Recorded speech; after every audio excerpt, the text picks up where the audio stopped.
Boleh? Ini di mana taruhnya?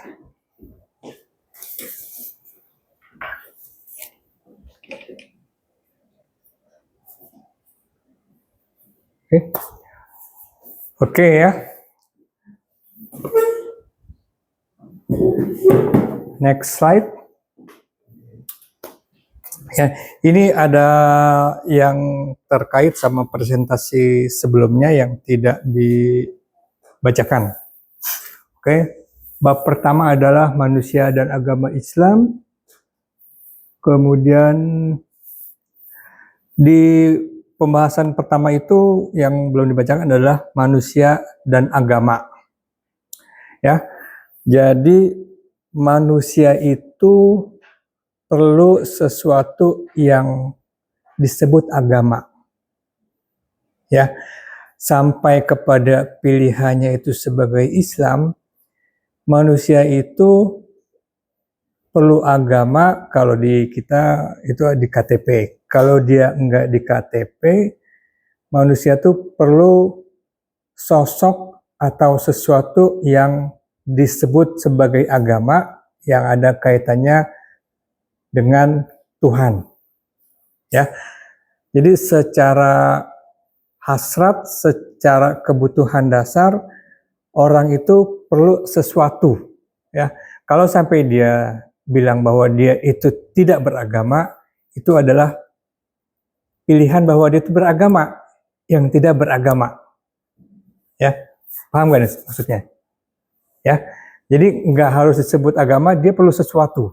Ya, kalau dia bilang nggak perlu sesuatu, kalau dia yang sekarang nih, yang lagi banyak diucapkan di kalangan yang kita lihat di medsos, orang itu selamat pagi kepada apa?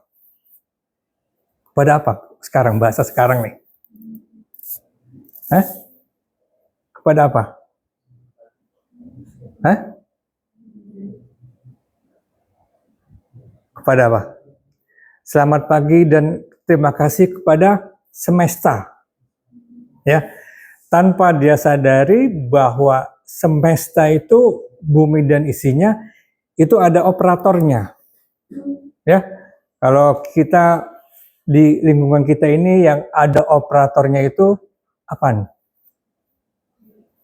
Ya, kelas ini ada operatornya. Ada yang kita bisa operatorin sendiri, ada yang operatorin dari sentral. Kita pegang remote AC, kita pegang cetak-cetak tuh, saklar, tapi listrik mati, itu ada operatornya. Yang dia nggak sadari bahwa agama itu, orang itu perlu agama. Nah, kalau ke dalam agama Islam, ya, itu ini namanya kisah ya, kisah sebelum agama Islam itu datang, sebelum Nabi itu lahir di Mekah sana, ya. Itu ada kebiasaan orang Arab membeli patung yang kita sebut berhala, tetapi tidak bisa sebaliknya. Kita tidak bisa bilang patung itu sebagai berhala, karena patung itu cuma bahasa ya. Nah, jadi saat itu banyak orang menyembah Ka'bah yang bukan Islam, tapi itu ritual. Nah, saat itu kepandaian bangsa Quraisy menjual patung-patung itu supaya merasa lebih dekat lagi. Jadi ada ribuan patung yang dijual dengan iklannya bahwa antum kalau beli patung ini, antum akan terasa lebih dekat dengan Allah. Jadi Allah itu merupakan satu kata yang digunakan di bangsa Arab saat itu. Ya, jadi tetap memerlukan sesuatu yang namanya agama. Ya, kalau enggak agama namanya, itu adalah sesuatu yang disembah. Ya, sekarang ini kita yang lagi dipaksakan adalah kepercayaan kepada, kalau kejawen apa kejawen? Kepercayaan kepada sesuatu, kepada roh-roh, kepada sesuatu yang tidak bisa lihat, ya. Itu salah satu model kepercayaan yang tidak mau disebut agama, tapi ini kepercayaan kepada Tuhan yang Maha Esa. Ada yang non muslim lain yang membuat patung, dia membuat patung kemudian diberikan sesajian, ya. Kalau bahasa kitanya dikasih sajian, kemudian untuk sesuatu yang dia tidak lihat, memberi makan, memberi api, memberi duit, ya. Itu yang non muslim lain. Ada yang percaya kepada benda-benda yang ada, ya, seperti menyembah batu, menyembah pohon, menyembah api, menyembah, jadi sesuatu yang ada di bumi atau sesuatu yang baru dibuat untuk disembah. Nah, tujuan daripada menyembah atau menganggap sebagai agama itu adalah untuk merasa apa? Untuk merasa apa? Kalau kita beragama supaya apa? Hah? Supaya tenang. Tenang apa? Supaya tenang, nggak disuruh sama ibu bapak lagi, ya. Kalau sama ibu bapak, kalau belum sholat, nggak dikasih jajan, betul nggak? Masing-masing ada yang begitu, masing-masing nggak ada yang begitu, ya. Paling nggak kalau subuh nggak dibangunin, supaya nggak dibangunin, rese nih, orang kita lagi tidur semalam tugas, dibangunin pagi-pagi, ya. Itu paling nggak ketenangan dari goncangan pintu kamar, ya. Jadi tujuan yang paling gampang buat sebelum jadi mahasiswa itu paling nggak seperti itu, ketenangan. Nanti berikutnya kalau mau ujian tuh bukan anak sekolah doang. Jadi udah kerja, udah jadi pengusaha, itu tetap ujian itu ada, ya. Oh, maaf, ini bukan ujian, tapi ini cobaan. Apa bedanya ujian sama cobaan? Kalau ujian mesti daftar dulu, kalau belum lunas nggak bisa ikut ujian. Kalau cobaan nggak daftar udah datang sendiri, ya. Itu mesti ada rasa aman, minta doa, minta kelancaran kepada sesuatu yang dianggap bisa membantu, ya. Yang paling berkesan ujiannya pada saat cobaannya pada saat naik pesawat terbang, pada saat turbulen, cus, ya, itu semua percaya bahwa ada Tuhan, ya, karena kalau udah sampai terbang itu biasanya nggak bawa teknisi, nggak bisa berhenti. Kalau motor, mobil bisa berhenti, kalau kereta pun bisa berhenti. Jadi masih dekat dengan darat. Kalau udah di atas, di udara, itu udah dekat sama pencipta. Lucu nggak? Lucu nggak? Kan udah di atas, ya. Kalau mereka percaya bahwa pencipta itu adanya di atas, ya. Padahal kalau udah di atas, doanya lebih kenceng karena lebih dekat dengan yang di atas. Karena mereka yang nggak terbiasakan, nggak berani mengucapkan Tuhan, mengucapkan Allah, saya cuma bisa minta tolong sama yang di atas. Apa? Ada lampu, ada sprinkler, ada proyektor. Memang berat untuk mengucapkan hal itu, ya. Hal itu memang berat ucapkan karena memang nggak biasa, hatinya nggak digunakan untuk seperti itu, mulutnya tidak. Jadi kembali lagi kalau dibilang ideologinya nggak sampai situ, cuman sekedar menjalankan saja, ya. Nah, kalau agama itu ada kegiatan, ada ritual yang tujuannya memang untuk menyembah, ya, bahasanya menyembah, mengagungkan, kemudian minta perlindungan pada siapa lagi, ya. Kita ini yang paling dikhawatirkan kapan kita sangat minta perlindungan, kapan? Kalau lagi di kelas nggak minta perlindungan. Kalau nggak ada musibah kapan? Saat sembahyang itu sedang meminta perlindungan. Yang paling tidak bisa dilindungi pada saat tidur, ya. Kalau kalian ada yang tanggung jawab, nanti kalau udah nggak ada tanggung jawab, itu rumah, ya, kamar udah ada kuncinya, ada jendelanya, ada tralisnya. Kalau di luar rumah ada pagernya, ada satpamnya, ada macam-macam ya. Karena untuk cari keamanan pada saat tidur. Karena hanya tidurlah kita tidak bisa ngapa-ngapain. Kalau lagi di kampus, di perjalanan, lagi sholat segala macam, itu posisi di mana kita merasa aman-aman aja. Tapi pada saat tidur, tapi kalau belum merasakan bahwa itu tidur susah, itu memang belum merasain karena itu masih ditanggung.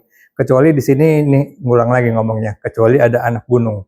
Kalau anak gunung itu paling enggak keselamatan dia tuh nggak peduli, ya. Keamanan juga biasanya kalau keamanan sama keselamatan bedanya apa? Kalau keselamatan itu dari ular, dari setan, dari binatang buas. Kalau keamanan dari teman sendiri, ya. Dari kejahatan itu keamanan. Kalau di rumah keselamatan bisa jadi nggak jadi masalah, keamanan yang masalah, ya. Kalau anak gunung itu keamanan, keselamatan pas lagi dia di gunung, pas lagi dia style pakai pakaian jadi anak gunung itu agak berani, ya. Nah terus kemudian, nah kalau Islam itu, ya, itu ada ilmunya. Ada salah dan ada benar. Jadi bukan hanya kepercayaannya saja. Nah, makanya judul pembahasan ini adalah cabang-cabang ilmu dalam belajar agama Islam. Karena semua yang menjadi ustadz, semua yang menjadi dai, bahkan yang bukan jadi ustadz dan dai, itu semuanya nggak ada yang otodidak. Ya, nggak ada yang pas SD tahu-tahu udah hafal Quran. Ada nggak yang kayak gitu? Nggak ada. Semuanya belajarnya itu sama. Dari alif, ba, ta, fa, jim sampai terus. Itu semuanya nggak ada yang otodidak. Walaupun bapaknya ustadz, anaknya tetap mesti belajar. Dan itu inti dari agama Islam. Mesti dipelajarin. Ada berapa ayat Al-Quran? Ada 6.000. Itu kalau dipelajarin satu-satu, itu tidak seperti kitab, buku yang kalian pelajarin di kampus, karena di dalam 4 tahun itu pembelajaran selesai. Cuman kalau belajar agama Islam itu tidak akan pernah selesai, cuman belajar Al-Quran aja. Kalau anak laki-laki itu ada belajar agama Islam yang tidak pernah lewat setiap kapan? Hah? Setiap Jumatan. Tadi apa yang dipelajari? Tadi apa yang dibahas oleh Ustadz? Kematian, Pak. Kematian. Ya. Jadi kalau anak laki-laki itu, bukan anak laki, orang laki-laki itu mutlak mendapat pendidikan yang tak henti-henti setiap Jumat yang waktunya cuman setengah jam, 30 menit. Tetapi pembahasannya itu bisa dari A, bisa sampai Z, ya. Paling enggak cabang ilmu agama Islam itu ada 10 nih, nanti dosen bacakan, ya. Nah, Islam itu mempelajari sesuatu yang pasti, ya. Jadi kalau dosen ulangi, Zauza belajar apa? Kamu jurusan apa? Ilmu komunikasi. Kamu belajar apa? Sistem informasi. Kamu? Nah, emang udah pasti jadi apa yang dipakai nih? Emang pasti jadi akuntan? Emang pasti jadi sistem informasi jadi apa? Programmer? Emang pasti jadi programmer? Ya. Kita kebanyakan dari kita belajar sesuatu yang tidak pasti, tetapi yang pasti digunakan itu hampir tidak dipelajari. Kalian umur berapa? 18. Dengan dosen yang umur berapa? Banyak lah ya. Bedanya apa? Dalam kewajiban sebagai orang Islam. Udah nggak ada beda. Sama-sama wajib sholat subuh, sama-sama wajib Jumatan, sama-sama wajib sedekah kalau ada duit, sedekah infak, yang beda urus anak. Kalian tapi ada kewajiban sebagai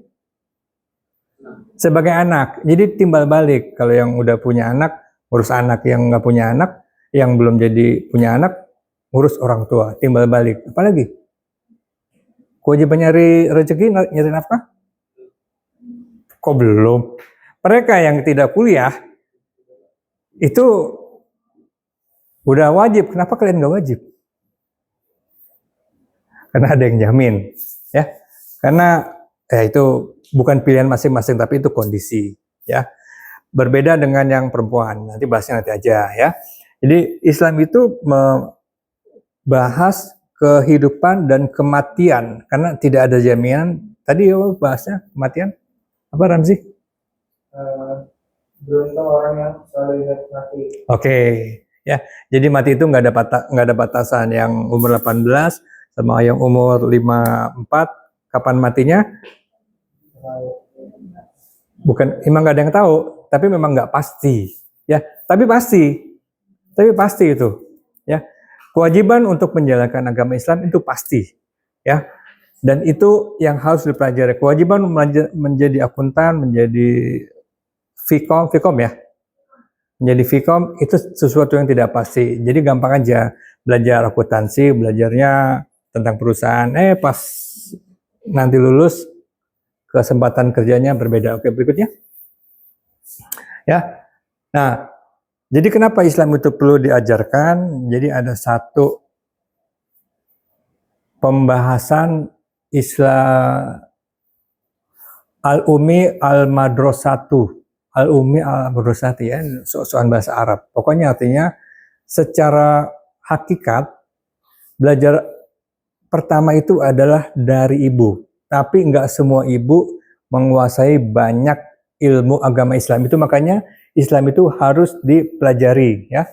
Nah, terus kemudian kita yang kebanyakan Islam sudah dari lahir itu belajarnya otodidak dulu, ya.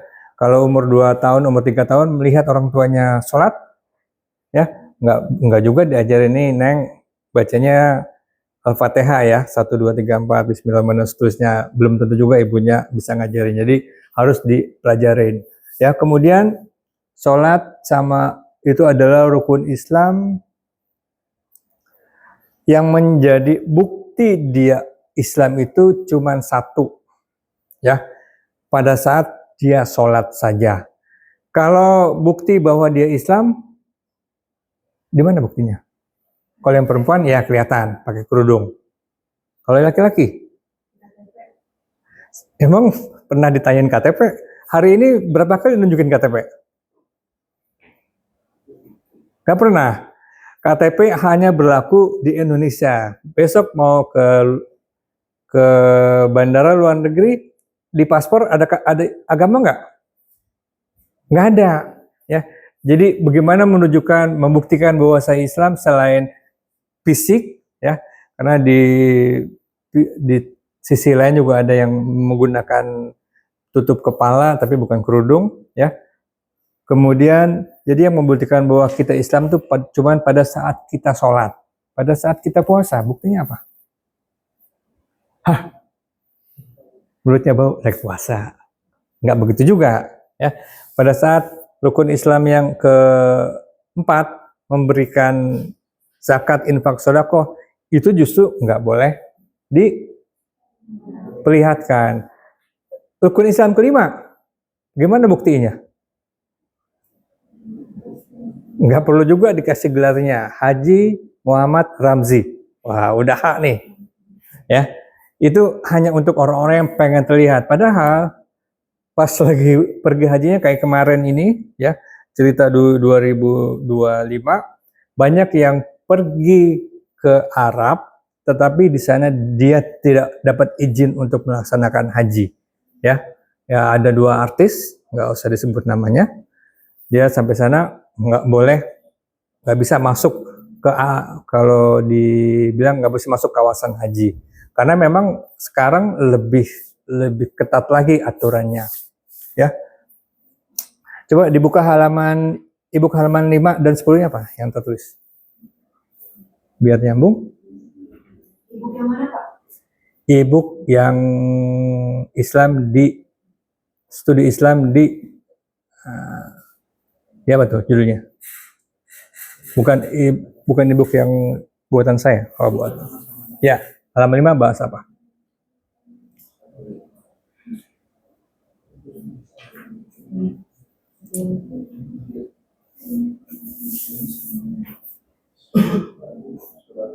Surat Ali Apa itu? dibaca. Bacaan aja. Sesungguhnya agama yang diridhoi di sisi Allah hanyalah Islam. Tiada berselisih orang-orang yang telah diberi Alkitab kecuali sesudah datang pengetahuan kepada mereka karena ketinggian yang ada di agama mereka. Barang siapa yang kafir terhadap ayat-ayat Allah, maka sesungguhnya Allah sangat cepat hisabnya. Oke, ya. Jadi di sini maksudnya apa tuh? Ayat itu maksudnya apa?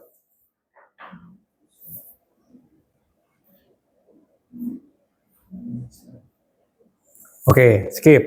Berikutnya. Ya. Ya. Nah, jadi pembelajaran agama Islam itu menjadi tidak menarik. Jadi kalau dosen tanya kenapa kalian duduk di sini, jawabannya adalah itu pernah ditanyakan karena paket SKS-nya ya. Betul nggak? Orang saya mau kuliah akuntansi, kalau boleh juga ini diganti sama akuntansi yang lain. Nggak begitu juga ya, nanti dosen itu namanya maksa. Ya, jadi belajar agama Islam itu wajib pada perguruan tinggi. Tetapi yang akan dipelajari satu semester ini, jadi ini kita sudah pertemuan kedua, itu bukan sesuatu yang baru. Ya, belajar baca Al-Quran itu bukan sesuatu yang baru. Ya, itu Al-Qurannya dari 50 tahun yang lalu sampai sekarang tidak berubah. Dari 100 tahun yang lalu nggak berubah, 300 tahun yang lalu juga nggak berubah. Jadi yang itu saja, pembelajarannya tidak ada perubahan. Ya, kemudian di sini karena kalau tadi dosen sampaikan, kalau belajarnya cuma hari Jumat aja, itu pertama nggak fokus ini tentang bahas apa. Jadi bukan seringkali si khutbah Jumat itu tidak kasih judul. Berbeda dengan pada saat dia kultum bulan Ramadan. Kalau kultum bulan Ramadan itu waktu kalian SD minta judul, ya, di jurnal. Minta judulnya Pak Ustadz, tulisin judulnya, tanda tangan. Benar nggak? Kalau Jumatan nggak begitu. Jadi kita harus menyerap sendiri. Tapi pada faktanya banyak pada saat Jumatan ngapain? Tidur. Kalau tidur katanya, wah sudah masuk main HP. Ya, ini bukan anak muda, bukan anak tua, bukan orang muda, bukan orang tua. Jadi memang kondisinya begitu. Yang tua tidur, yang muda nungguin sampai jam sholat, tapi itu masih lebih bagus, ya. Kemudian kebanyakan melakukan ibadah itu berdasarkan kebiasaan. Jadi menjadi budaya. Kalau nggak Jumatan, paling nggak enak sama yang lain. Cuman yang lebih parah kalau yang nggak Jumatan, ya, itu lebih parah lagi, ya. Kemudian kurang visual, hanya visi aja, visual sama visi sama-sama visual, satu visi satu visual. Kalau visi itu hanya omon-omon, ya. Beragama Islam akan mendapatkan ketenangan, ketentraman, ya, akan mendapatkan kebarokahan. Kalau nggak bisa mengartikan kata-kata itu, akan menjadi hampa. Karena kebanyakan yang dicari rezeki. Rezeki artinya duit, ya. Udah sholat segini banyak, rezekinya nggak berubah-ubah. Karena memang belum sampai situ, ya. Hanya ada visi-visinya aja, visualnya nanti banyak yang macam-macam, ya. Nggak COD. Jadi kalau misalkan tadi siapa yang kemarin, yang jawab, siapa yang kemarin sholatnya masih bolong-bolong, biasa aja. Kita masih kuliah biasa aja. Siapa yang kemarin puasanya bolong-bolong, nggak langsung masalah. Tetapi kalau makannya bolong-bolong, masalah nggak? Apa masalahnya?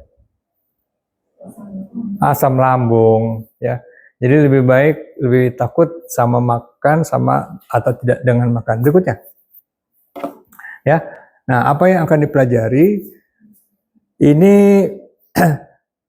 sumbernya dari Al-Quran dan hadis. Nanti dari dua ini menjadi ada beberapa kelompok-kelompok. Kelompok itu namanya tauhid sama fikih. Ya, jadi di e-book itu dosen menggambarkan kalau Islam ya itu ya, ini Islam. Yang pertama adalah harus ada unsur belajar. Ya. Sampai kapanpun banyak ilmu yang tidak dipelajari sekarang atau pada saat kalian ini, ya. Karena nanti kehidupan berubah, itu sumbernya tetap dari Al-Qur'an, kemudian dari hadis. Nah, ini kalau gambarnya nggak tepat, kira-kira seperti itu ya. Kemudian di Quran lebih arahnya kepada tauhid. Tauhid itu tentang kepercayaan sama ketuhanan, keesaan. Kita lebih sering bilang keesaan, karena itu kaitannya ilmunya namanya ilmu tauhid ya. Kemudian kalau hadis itu kaitannya sama fikih ya. Fikih itu beberapa macam, ada yang fikih ibadah, ada fikih yang non ibadah ya. Non ibadah itu seperti makan, kalau dibilang berhubungan nggak pas, tetapi berinteraksi antara satu manusia dengan manusia lain. Terus kemudian ada yang urusan duit ya. Urusan duit itu namanya muamalah ya. Terus kemudian di sini ada yang terakhir, dosen mengajak mahasiswa belajar bahasa Arab ya. Karena ilmu dasarnya menggunakan bahasa Arab ya. Sama seperti kalian kuliah di sekarang ini, semuanya mesti belajar bahasa Inggris. Pasti ke Inggris? Akan ke Inggris? Bahkan ke Inggris? Enggak juga. Pakai buku bahasa Inggris? Enggak juga. Tapi diwajibkan. Berapa semester belajar bahasa Inggris rencananya? 2 ya. Habis itu lulus mesti punya TOEFL, IELTS, paling enggak TOEFL bayangan ya. Itu mendukung. Jadi Islam itu semuanya mesti digarap ya. Nah, yang ada kaitannya sama akuntansi itu adalah muamalah ya, yang ada urusannya sama duit ya. Muamalah itu ayat terpanjang di Al-Qur'an, Al-Baqarah 282. Di situ isinya setiap hutang piutang harus dicatat. Fungsi kalian sebagai akuntan apa? Pencatat ya, pencatat. Nih kalau yang Vkom kaitannya sama jual beli. Bang, Vkom kalau nggak jual beli ngapain? Kalau SI kaitannya sama jual beli ya. Nanti bikin sistem buat bantu apa? Transaksi jual beli. Itu ada kaitannya sama surat Al-Mutaffifin. Ya, kebanyakan pada saat jual beli manusia itu melakukan kecurangan. Ya, ini kaitannya sama muamalat ya. Berikutnya. Ya.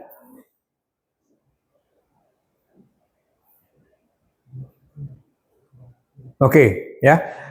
Mata kuliah tadi udah diucapkan.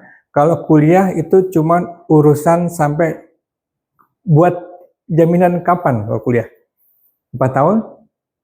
Kuliah 4 tahun. Buat jaminan sampai kapan? Sampai umur 50, 55? Pensiun umur berapa? 55, 56, 57. Masing-masing punya hitungan sendiri-sendiri. Tetapi kalau belajar agama Islam, itu sampai kapan? Sampai sesudah pensiun, sampai mati. Ya, Jadi persiapannya itu lebih panjang ketimbang yang kuliah 4 tahun. Kuliah 4 tahun cuman sampai 60 juga nggak banyak orang 60 masih hidup. Jadi angkatan dosen tuh ada beberapa yang sudah mati, ada beberapa yang sudah nyiapin pensiun. Yang memang kondisinya itu belajar untuk dunia. Jadi belajar hanya untuk sampai hidup enak. Kalau belajar agama Islam, hidup enak dan insya Allah mati enak. Ya, jadi hidup kaya raya, mati masuk surga. Amin nggak? Amin. Dosen ngomong apaan? Amin aja. Amin nggak? Amin.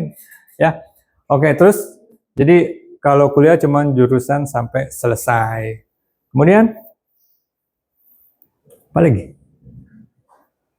Ya, ya.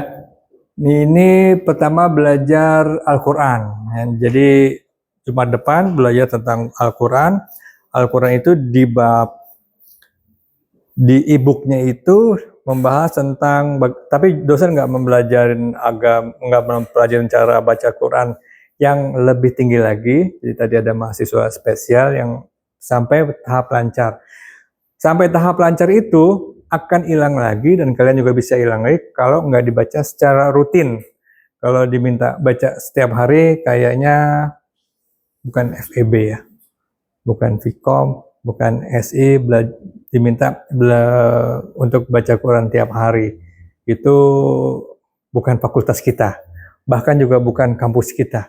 Ya, kita kampusnya kampus dunia. Ya, terus kemudian di situ di buku itu disebutkan bahwa Al-Quran itu sebagai obat, ya, sebagai syifa.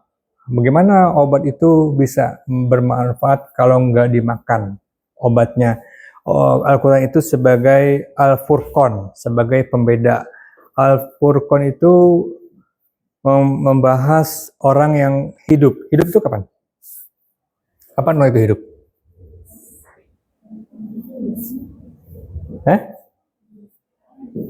Ya, bangun tidur sampai tidur lagi. Ini balik lagi ke pembahasan yang sebelumnya. Jadi kalau orang mati itu orang tidur itu nggak punya kewajiban.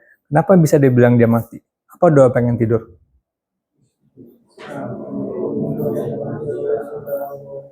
Amut artinya apa?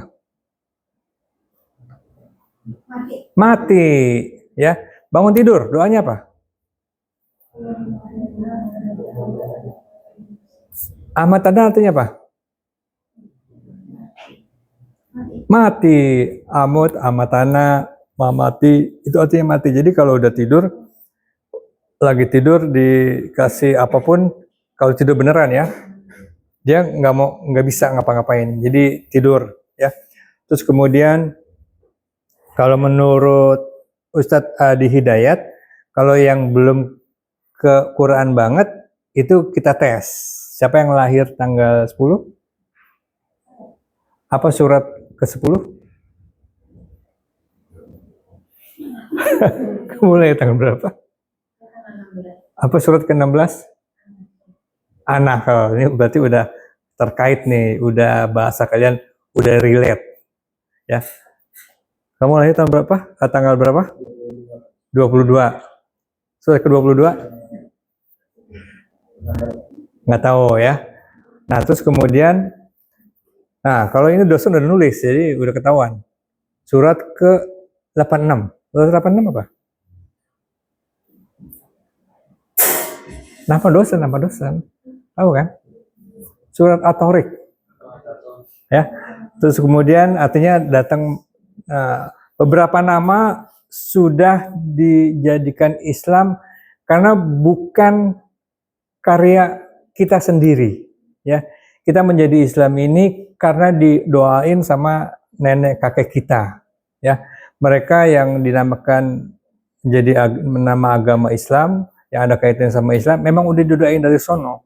Ya, jadi kita merupakan akibat, ya, bukan sebab.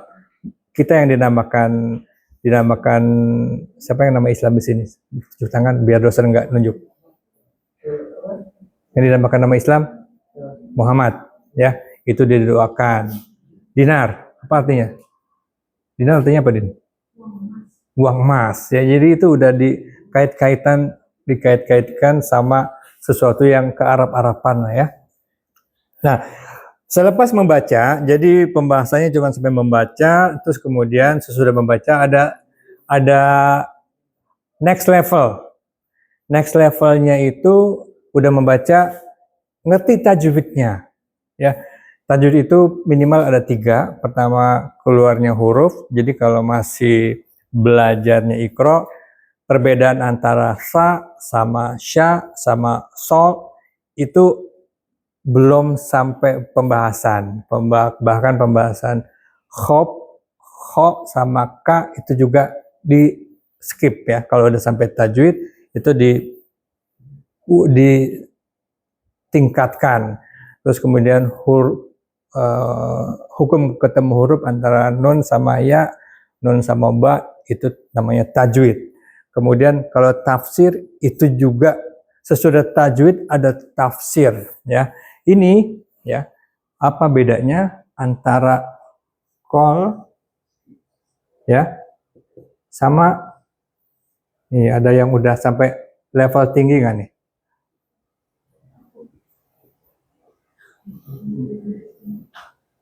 Bedanya apa? Ini antara bahasa Arab sama bahasa Al-Quran. Apa Jauza? Bedanya di mana? Ya di sini. Ini artinya apa? Bahasa kalbu. Apa kalbu? Tapi tulisannya kolbu.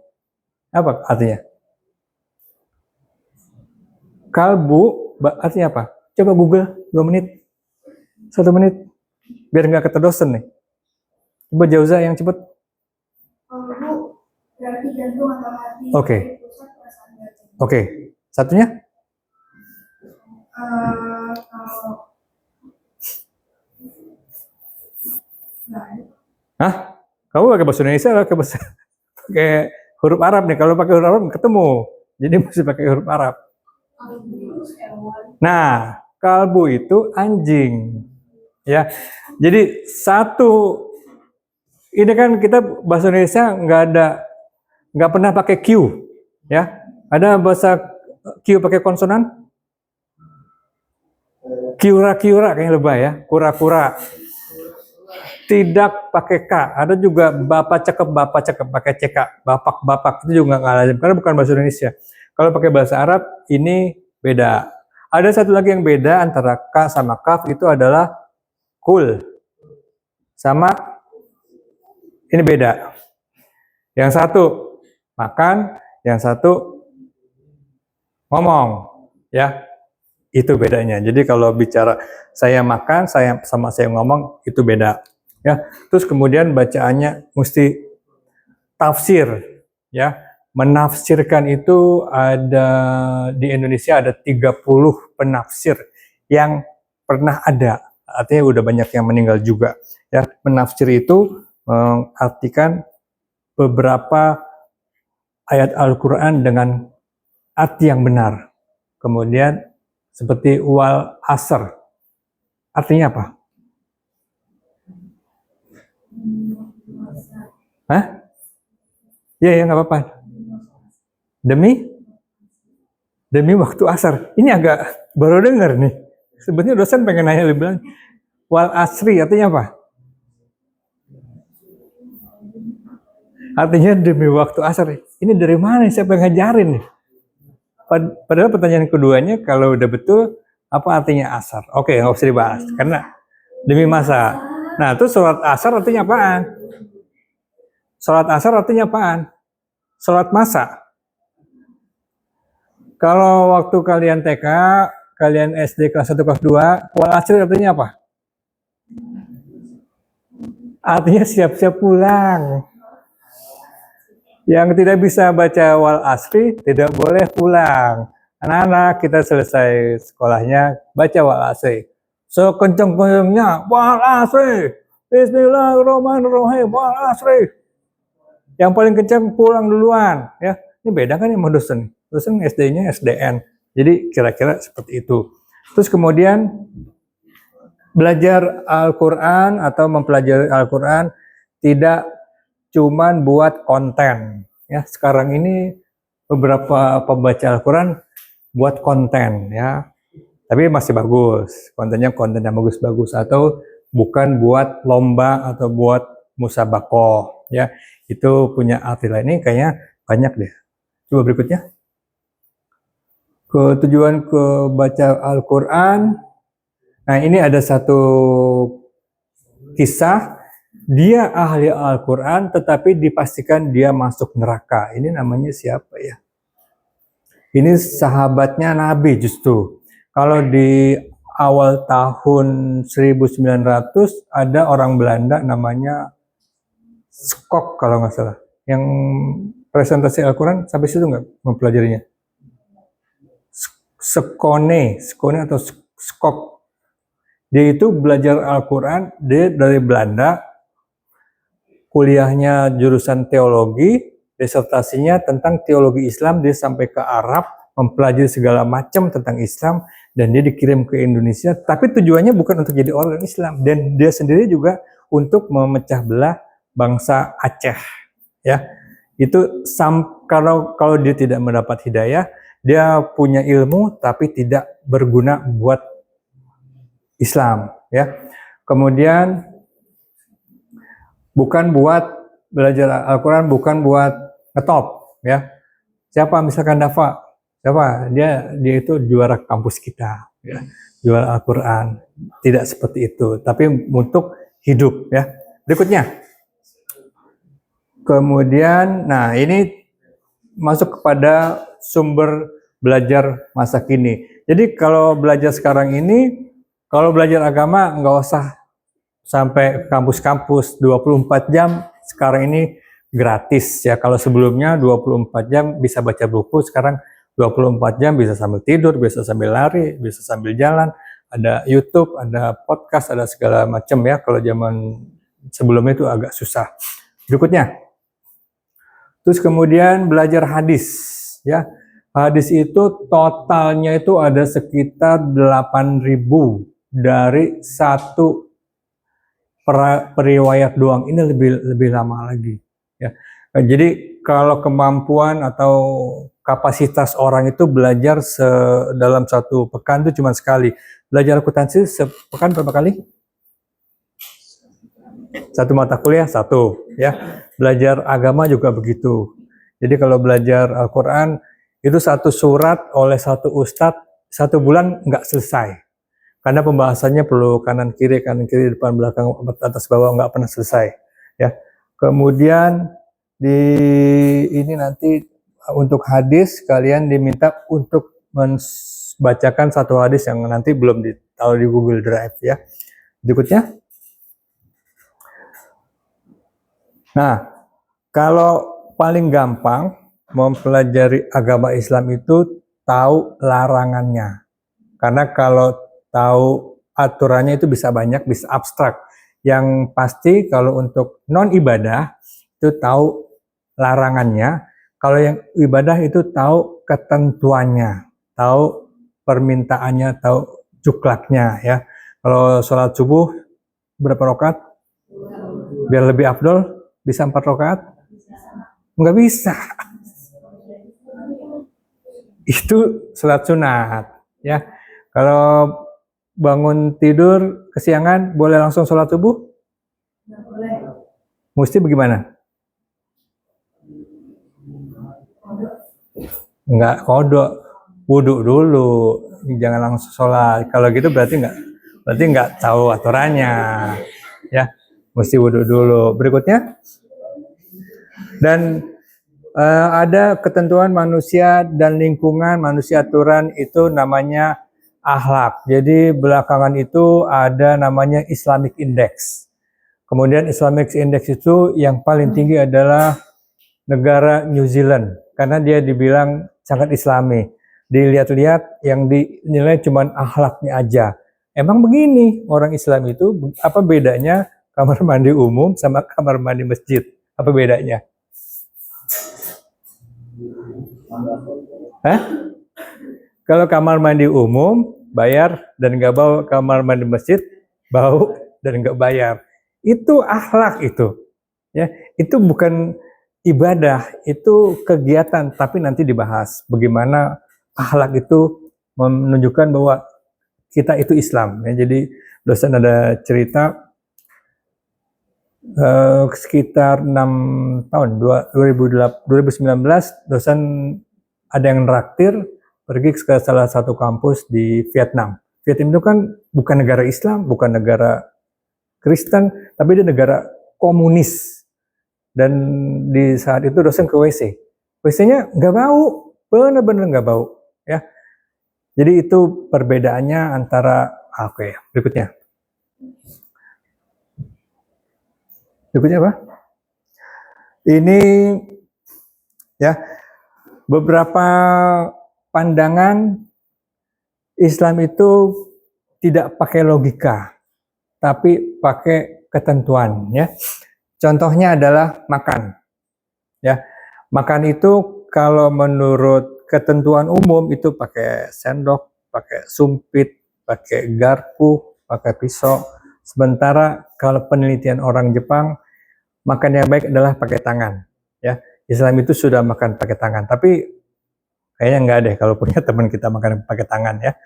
Kecuali pakai makan padang ya itu mesti pakai tangan ya. Padahal manfaat pakai tangan itu menyerap makanan itu menjadi busuk lebih bagus untuk di dalam perut. Itu solusi yang enggak sampai kalau orang itu tidak menggunakan pengetahuan atau ilmunya lebih dalam ya. Terus kemudian makan umumnya orang Indonesia makan berapa kali? Itu kebiasaan apa ketentuan atau itu kebiasaan ya, karena itu kebiasaan. Padahal Islam makannya berapa kali? Dalam setahun berapa kali puasa yang baik? Puasa wajib 3 bulan. Puasa sunnah Senin Kamis 1 bulan berapa kali? 12. Jadi kali 12 ke 12 kali 12 bulan ya. Nah, ini agak susah juga karena dosen juga belum mempraktekkan puasa sunnahnya. Jadi bicara tentang hal yang baik kalau tidak praktekkan itu menjadi tantangan buat yang ngomong ya. Dosen menyampaikan tapi paling puasa sunat 1 bulan cuma 2 kali. Ini jadi cerita. Jadi bangga amat puasa sunat 2 kali. Saya yang nggak pernah puasa sunat nggak bangga tuh ya. Jadi itu jadi hal yang menantang ya. Kalau makan kenyang, hasrat, hajat dan seterusnya. Berikutnya. Kemudian nah ya. Ini tidak lagi pada pembahasan manusia itu bukan makhluk sosial. Bahkan Tarzan aja dia tidak bisa hidup sendiri. Dia berteman dengan berbagai macam binatang. Jadi manusia itu makhluk sosial yang perlu. Jadi akhlak itu urusan antara dosen sama mahasiswa, dosen sama orang tuanya, orang tua sama anaknya, sama tetangganya. Itu Islam mengatur sampai di situ, ya. Kalau yang angkatan kalian nih, ya, kalau sekolah biasanya ibunya ikut sekolah, betul? Kalian udah lulus, ibunya masih sekolah. Di mana sekolahnya? Kalau ibunya ikut korlas, arisan korlasnya sampai sekarang tuh. Ada nggak yang sampai kayak gitu? Jadi arisan korlas SD, arisan korlas SMP. Jadi dosen yang tadinya nggak begitu tahu, walaupun di rumah juga ibunya anak jadi korlas, kenapa dia tiba-tiba menulis SD ini? Oh ternyata dia menjadi korlas dan itu lebih penting daripada anaknya. Anaknya udah lulus, ibunya masih jadi korlas. Siapa itu? Arisan korlas yang mana lagi? Korlas yang TK. TK kayaknya udah lama lulus. Ya iyalah, kita nggak mau pisah dan seterusnya. Berikutnya. Manusia tanpa hasrat, ya. Ini udah dibahas apa belum ya? Jadi manusia itu hasratnya memang tidak bisa diatur. Islam mengatur, ya. Kalau bicara tentang makan, ya. Makan kan tadi cukup 3 kali, cukup 4 kali, ya. Ada yang lomba makan. Ada makan itu ideologi, ya. makan warung Padang sama makan warteg, bedanya apa? Lauk, harga, itu karena pemikirannya aja, kenyangnya sama, ya. Makan 10.000 sama makan 11.000 beda. Sama, beda 1.000, bagi dibahas. Makan 20.000, makan 40.000, kenyangnya sama, cuma ideologinya yang beda, ya. Itu namanya hasrat, ya. Kemudian berikutnya,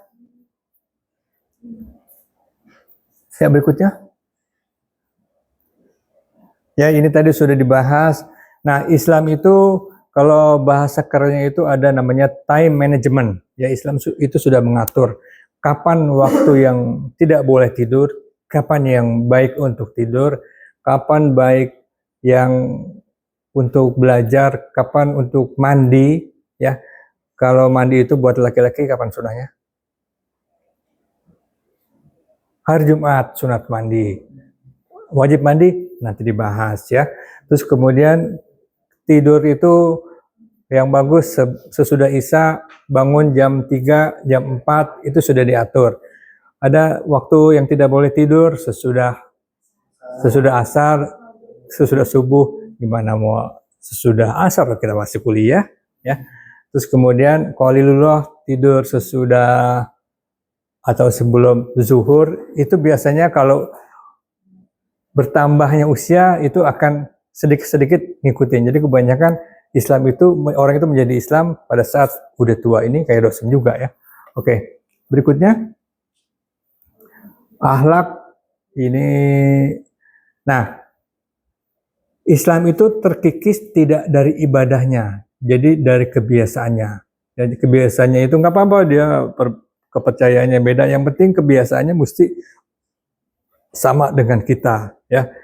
Yang kalau anak muda biasanya kapan terakhir nonton konser? Kapan terakhir nonton konser? Hah? Tahun lalu, kok nggak gaul banget sih? Bulan lalu. Kapan terakhir ikut pengajian akbar?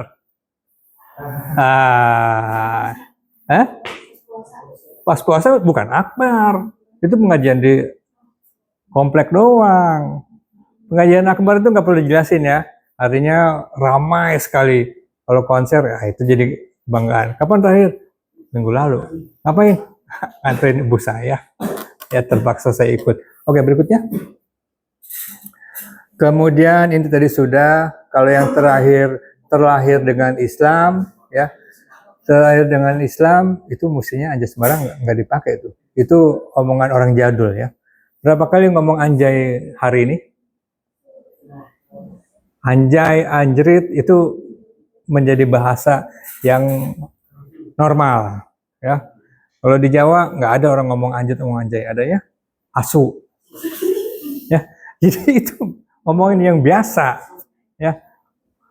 Berikutnya, ya, ini nanti muamalah membahas tentang zakat, warisan, ekonomi bisnis, ya. Ini kuliah sampai jam berapa? 45, oke, masih ada 30 menit lagi ini. Kemudian berikutnya saya tentang bahasa Arab, ya. Ini nanti membahas sedikit apa pentingnya bahasa Arab. Berikutnya, oke, perlu juga membahas tentang kisah Nabi Muhammad, yaitu kalian nanti tugasnya tidak dosen sampaikan, tapi kalian membaca sendiri, ya, atau mendengarkan ceramah. Berikutnya, ini berikutnya.